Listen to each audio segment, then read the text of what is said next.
Should I feel discouraged? On Love and Hip Hop. No shade, no No shade, shade. No. But she went to work with Missy. She went to work with Missy, and then it got kind of crazy, like, cause Why should my heart feel lonely? Y'all got an umbrella I can hold up over her? Olivia! Oh, I'm sorry. Lo siento, mami. Quarantine has been nuts for me. I lost 2 people during the quarantine, so He did. It's all in the book. I don't want to tell you everything because all I this is actually in put the the book. story in the book. Really? Yes. I think Missy hit that. I think Missy hit that. and then Fifth and I recorded Candy Shop with Scott Storch in Miami. That one? Yeah. Smash. That was Olivia's Missy gave her both of those records. Some really, really good times. I mean, She did try to say recently that she wrote portions of Candy Shop. I know they say, good things don't last long and all of that stuff, but we had a good 4-year run. Well, you brought me here. You won't believe how one missed opportunity with Missy Elliott, a secret label rivalry pitting her against Alicia Keys, and a shocking rumor involving 50 Cent could derail one of the most promising R&B careers of the early 2000s. If you've ever wondered why the singer who gave us those unforgettable vocals on Candy Shop didn't become the next Alicia or Ashanti, buckle up. In the next few minutes, I'm taking you into the hidden corners of the music industry, the doors where backroom deals go down, the phone calls that kill careers before they even begin, and the shady power plays that left one woman fighting for everything she had worked for. Some say it's a cautionary tale. Others say it's living proof that you can come out swinging no matter how hard the system tries to shut you down. By the end of this video, or article, you might never listen to 50 Cent's hits the same way again, because what happened behind the scenes is more scandalous than any rap feud or tabloid headline. Ready to find out how Olivia got caught in a music industry trap she never asked for, and how she's still standing strong today? Let's dive right in. Welcome to our deep dive into the Olivia 50 Cent scandal, an underreported yet fascinating chapter in early 2000s R&B and hip-hop history. This is a masterclass in how record labels can build you up, tear you down, and leave you to pick up the pieces. Yet, it's also a testament to one artist's grit, resilience, and refusal to be sidelined forever. The music industry isn't just about Billboard charts or glitzy award shows. It's also a battleground where marketing gimmicks, label feuds, and rumors can decide an artist's fate more than their actual talent. Olivia's journey stands out as one of the most dramatic examples of these power plays, and how an artist can still fight back. For those who might only remember her as the girl in 50 Cent's Candy Shop, Olivia Longot is an R&B vocalist who was once hailed as the next big thing. Signed by Clive Davis at just 18, she had the pipes, the presence, and the passion to reach the top. But as we'll see, her career took twists and turns that no one, especially not Olivia, could have predicted. If you're looking for more deep dives after this, be sure to check out related content on Olivia G-Unit controversy, Olivia and Alicia Keys rivalry, and Missy Elliott's Let It Go backstory. We're including these terms because they're exactly what fans and curious onlookers might be typing into search bars right now, helping more people discover the true story behind Olivia's rise, fall, and rise again. Before we jump into the early days of Olivia's career, here's a mini preview of what's coming. In a moment, you'll learn about a major rumor sparked by a certain infamous rapper that nearly ended Olivia's career, and how 50 Cent's silence may have played a role in fueling the gossip. Olivia's journey begins when she's just 18 years old, fresh out of high school, brimming with dreams of becoming the next big R&B star. Her voice catches the attention of none other than Clive Davis, one of the music industry's most legendary moguls. Clive's track record includes discovering or elevating icons like Whitney Houston, Janis Joplin, and Alicia Keys. Getting signed under Clive was like receiving an instant ticket to stardom, usually. Olivia's audition for Clive Davis is said to have been breathtaking. According to multiple sources, she performed with such raw power that Davis was instantly impressed. Allegedly, he offered her a deal on the spot, seeing in her the potential for a soulful R&B singer who could captivate millions. For Olivia, this moment was a dream come true. She grew up admiring legends like Whitney Houston, and to be embraced by the very man who guided Whitney's career was a surreal milestone. Around the same time, Clive Davis was also working with a then-rising star named Alicia Keys. We all know how that turned out. Alicia exploded onto the scene with her piano-driven hits and a good girl brand. Rumor has it that Davis concocted a marketing strategy to pit these two young R&B powerhouses against each other in a classic good girl versus bad girl narrative. Whether or not Clive personally orchestrated this can't be 100% confirmed. Some industry insiders say it was label-driven. Others say it was a combined brand strategy. But the effect was the same.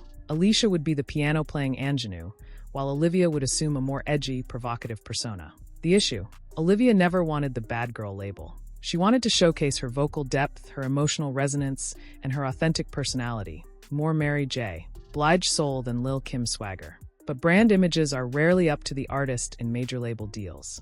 Olivia's first single under J Records, Bazounds, offered a glimpse of her talent, peaking on various charts and drawing public attention. Yet behind the scenes, she was reportedly unhappy with the label's direction. Every aspect of her image, wardrobe, lyrics, stage presence, was carefully crafted to fit the edgy R&B chick mold. When an artist isn't free to share their authentic self, frustration builds. Olivia was no exception.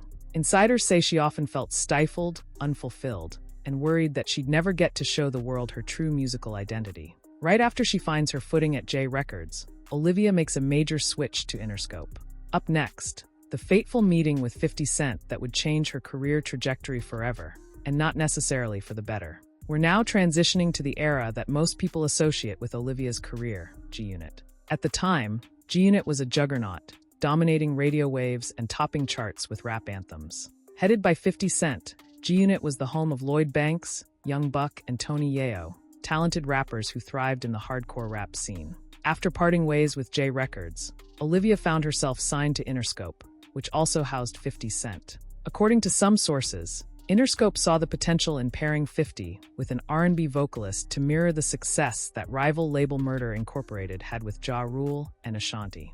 Olivia was meant to be the Ashanti of G-Unit, bringing a softer R&B flair to the otherwise gritty rap collective. On paper, it was a brilliant marketing move. In reality, it was a puzzle piece that never quite fit. The single Candy Shop dropped in 2005, featuring Olivia's sultry vocals and 50 Cent's signature flow. The track soared to the top of the Billboard Hot 100, going platinum and enjoying heavy rotation on MTV and BET. Overnight, Olivia's voice was everywhere. For many listeners, that was their first introduction to her. Yet, ironically, it also pigeonholed her as merely the girl from Candy Shop. Instead of solidifying her identity as a standalone artist, the success of the track attached her brand to 50 Cent's overshadowing presence. Being the sole female in a testosterone-driven crew posed its challenges. G-Unit's focus was street cred, rap beefs, and hardcore tracks. Olivia's R&B style, delicate, emotive, layered, didn't exactly mesh with the hood bangers the group consistently released. Reportedly, label execs and G-Unit managers couldn't figure out how to position an R&B singer alongside street anthems. Without a cohesive marketing strategy, Olivia's second album got delayed and eventually shelved, leaving her in a precarious limbo. Despite successful singles and public interest, Olivia struggled to get the label's backing for a full album rollout. Industry gossip points to creative disagreements. 50 Cent allegedly wanted her to stick to a certain aesthetic, more club-friendly, less soulful, while Olivia yearned for tracks that showcased her vocal prowess. The label fiasco resulted in minimal promotion, no official release date, and a general sense that G-Unit wasn't truly invested in an R&B crossover star. Olivia's challenges only escalate when the game, locked in a fierce beef with 50 Cent, unleashes a vile rumor that puts Olivia right in the crosshairs. Coming up, find out why G-Unit's silence stung more than the rumor itself, and how it impacted Olivia's reputation for years. Sometimes, it's not the battles you choose, but the battles you get dragged into. When the game clashed with 50 Cent, the collateral damage spilled over to everyone in G-Unit, including Olivia. The game was initially part of G-Unit, but broke away amid personal and professional disagreements with 50 Cent. What started as a label dispute morphed into one of the most publicized rap feuds of the mid-2000s. In the crossfire, the game launched verbal attacks not just on 50 Cent, but on the entire G-Unit roster, Olivia included. As part of this feud, the game allegedly spread a rumor implying Olivia was transgender, calling her a man in a very derogatory manner. It was an outrageous claim with no basis in fact. But in the chaotic world of hip-hop gossip, even the most unfounded rumors can gain traction overnight. Many fans recall how the rumor went viral on hip-hop forums, social media, which was in its early stages back then, and in tabloid culture. Even though it was baseless, it tainted Olivia's public image and placed her in an incredibly uncomfortable position. You might expect 50 Cent or someone from G-Unit to publicly shut down such a damaging rumor. But that never really happened, at least not in a forceful, protective manner. Olivia found herself fending off personal attacks alone. For a female artist in a predominantly male circle, the absence of a clear, vocal defense from her team felt like a major betrayal. According to some sources, the rumor perpetuated by the game lingered far longer than expected because of G-Unit's silence. Some fans even turned the rumor into a meme, further humiliating Olivia. The damage was done. The personal toll on Olivia was immense. Here she was trying to build a legitimate music career, while a malicious rumor overshadowed her talent. As if label drama and rumors weren't enough, Olivia's next chapter involves missed opportunities with Missy Elliott, a shady manager, and financial betrayals that left her without royalties for her own hits. Keep watching to see how she fought back and who nearly took advantage of her after G-Unit. Eventually, the tension within G-Unit became too great. Olivia parted ways with the group, ready to forge a new path. But leaving G-Unit meant losing a powerful industry machine, complicated as it was. She was on her own to find new representation, build a loyal fan base beyond the Candy Shop Association, and reclaim her narrative. Not long after her G-Unit exit, Olivia started working with Rich Dollaz, a music executive and manager who gained popularity through the Love and Hip Hop series. Initially, this seemed like a promising partnership.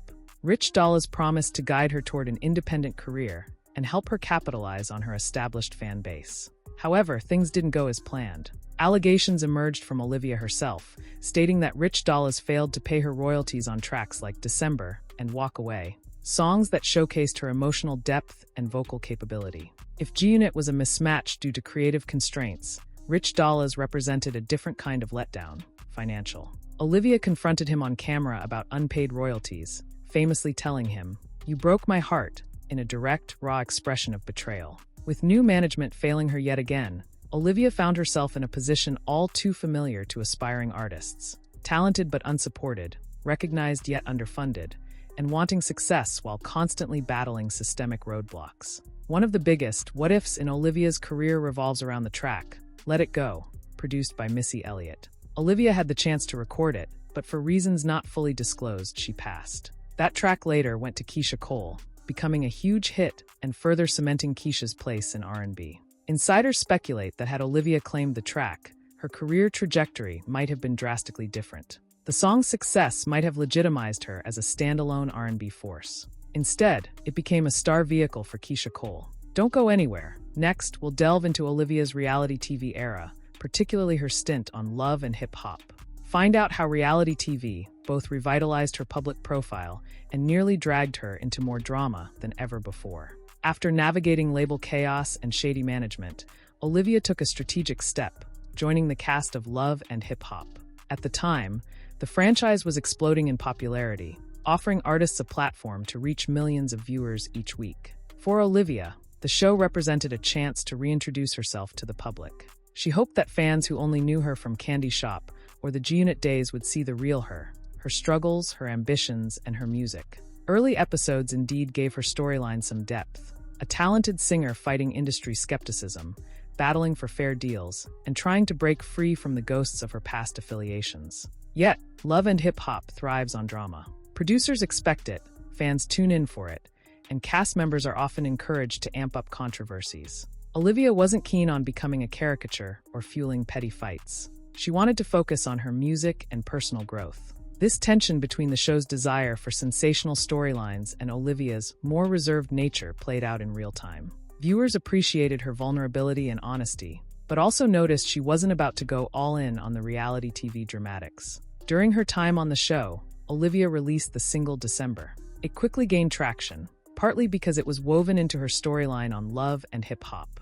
Fans resonated with her heartfelt vocals, and the song highlighted a more authentic R&B style than what she'd been able to showcase under G-Unit. For a moment, it seemed like the platform was working in her favor. She was back in the public eye, generating buzz for her music rather than the controversies of her past.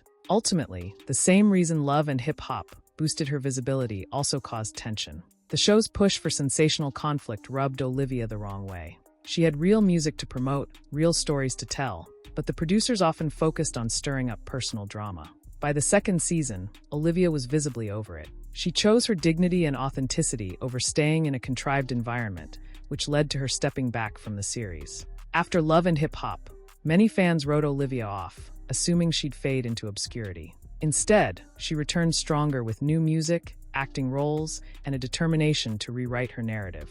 Up next, we uncover her fight for creative control and how she finally found her footing on her own terms. Leaving Love and Hip Hop didn't mean stepping away from the spotlight altogether. In fact, it marked the beginning of Olivia's self-directed path, one where she had more say in her music, her brand, and her career moves. Outside the bounds of a major label, Olivia released songs like Where Do I Go From Here and Love Like This featuring Tank. These tracks are often highlighted by fans as prime examples of the vocalist Olivia always wanted to be: soulful, expressive, and deeply personal. Going independent is tough financially, especially without the marketing dollars of a major label. However, it also gave Olivia the autonomy to choose her collaborators, write her own lyrics, and explore her musical identity. That freedom was invaluable, especially for an artist who'd spent years feeling boxed in. Another interesting turn in Olivia's career was her move into acting. She landed roles in projects like Supermodel and The Family Business. While these weren't blockbuster hits, they represented a new chapter. Olivia had more to offer than just a great singing voice. Juggling both might have slowed her momentum in one area or the other, but it also diversified her portfolio, showing industry gatekeepers that she wasn't one-dimensional. Throughout interviews and social media updates, Olivia conveyed a sense of quiet determination. Gone were the days of letting label executives or reality TV producers dictate her narrative. She seemed comfortable with a modestly growing fan base, focusing on quality over quantity. This period of her life also allowed her to reflect on past mistakes, like passing on Missy Elliott's Let It Go, without letting regret define her future. In 2020, Olivia returned to Love and Hip Hop, but on her own terms, ready to address some unresolved issues, particularly those involving Rich Dollaz and her long-lost royalties. Coming up, see how this return played out and whether she finally got the closure she needed. To the surprise of many viewers, Olivia reappeared on Love and Hip Hop in 2020. This time around, she wasn't the wide-eyed singer hoping to revive her career. She had a message, a mission, and a clear boundary. She wouldn't let the show overshadow her music or her truth. Olivia used her screen time to address the lingering issue of unpaid royalties from her earlier songs. She confronted Rich Dollaz head-on, demanding the money owed to her. This was a storyline fans had been waiting to see resolved. Rumors and misunderstandings still trailed Olivia. Some fans wondered if she was still in contact with 50 Cent. Others questioned why she never took off as a solo artist. The show gave her an opportunity to speak candidly and clarify the events that shaped her journey. This time, Olivia was far more strategic about her involvement. She didn't allow producers to corner her into manufactured drama. She participated enough to get her story out and promote her new music, then stepped back when the show's narrative drifted toward irrelevant feuds. Viewers applauded Olivia for standing her ground. Many commented on social media that they respected her maturity and consistency. She wasn't there to tear other women down or feed the beast of negativity. The show also reignited interest in Olivia's back catalog. Streams for Bazounds, Candy Shop, and December reportedly saw a small uptick, proving that reality TV exposure can still drive music consumption. We've walked through Olivia's entire career arc, from Clive Davis's big dreams to G-Unit's label politics to the minefield of reality TV. Now, let's dive into some fast facts and lesser-known details that truly underscore how close Olivia came to dominating R&B, and why the industry machine almost swallowed her whole. It's a well-known rumor that Clive Davis originally envisioned Alicia Keys and Olivia as two opposing forces in R&B. If Olivia had been allowed to go the soulful route, we might have witnessed a different type of competition, one based on raw talent rather than contrived images. We've already discussed Let It Go, but it's worth emphasizing. A Missy Elliott cosign can be career-defining. For Keisha Cole, Let It Go marked a high point. For Olivia, not recording it remains a major regret. Could there have been more collaborations with Missy that never saw the light of day? Some insiders claim Olivia might have had access to other demos from Missy's vault. Unfortunately, label meddling and timing killed those possibilities. Some fans still claim that an early version of Candy Shop featured more of Olivia's vocals, which overshadowed 50 Cent's verses. Allegedly, this version was dialed back in the final mix to ensure 50's rap remained front and center. It's a telling example of how the label was always mindful of whose star should shine brightest. The rumor from the game about Olivia's gender identity was so cruel and baseless that it deserves a second mention. It's a case study in how destructive a rap feud can become when innocents are caught in the middle. Olivia's refusal to engage with it in a public, messy back and forth showcased her class, but the lack of public defense from 50 Cent or G-Unit leadership remains one of the more disappointing aspects of that era. Coming up next, we'll look at the bigger picture. What does Olivia's story teach us about the music industry? And more importantly, how can aspiring artists navigate a landscape full of pitfalls, broken promises, and overshadowing brand strategies? If there's one overarching lesson from Olivia's career, it's this: talent alone isn't enough. Success in the music industry often hinges on marketing, label politics, and yes, even personal alliances. Olivia's trajectory was heavily influenced by branding decisions made by label executives. From Clive Davis's Good Girl versus Bad Girl narrative to G-Unit's attempt at positioning her as a counterpart to Ashanti, her image was constantly in flux. Own your narrative. While marketing teams have expertise, blindly following a contrived persona can lead to public confusion and personal dissatisfaction. Time and again, Olivia felt boxed in, unable to choose her own singles, forced into unnatural brand images, and overshadowed by label interests. Fight for your artistic vision, even if it means turning down deals. Having a seat at the creative table can mean the difference between a career you control and one that's controlled for you. From major label executives to personal managers like Rich Dollaz, Olivia's experiences highlight how crucial it is to have trustworthy people handling your finances and contracts. Keep meticulous records, surround yourself with reputable professionals, and do your due diligence before signing any deal. Despite multiple setbacks, shelved albums, rumors, financial betrayal, Olivia persevered. She leveraged reality TV to maintain visibility, pivoted to independent releases, and even tried her hand at acting. The music industry rarely offers smooth sailing. When storms hit, your resilience and adaptability can keep your career alive. Ready to see how Olivia is doing today, and whether she's finally getting the recognition she deserves? Stick around for our final segment, where we discuss her current projects, her ongoing legacy, and why it's never too late for a second, or third, act in showbiz. Olivia continues to release music independently and collaborate with other artists. Although she doesn't have the mainstream chart presence she once did, she has carved out a niche following that appreciates her authentic R&B vibe. She occasionally lands acting roles, exploring her talent beyond the mic. This diversification keeps her relevant and open to new opportunities. In today's digital age, maintaining a personal connection with fans can be more impactful than any record label push. Olivia interacts with her fan base on platforms like Instagram and Twitter, posting updates on her music, behind-the-scenes studio footage, and reflections on her journey. This direct communication helps her cultivate a community that's invested in her artistry, not just her past affiliations. While she may not be a household name, within certain R&B circles, Olivia is respected for her vocal chops and her perseverance. Fellow artists often praise her resilience and lament the missed opportunities that prevented her from realizing her full superstar potential under major labels. As streaming platforms continue to democratize music discovery, there's always a chance that a new Olivia track could go viral or that a high-profile collaboration could catapult her back into the mainstream consciousness.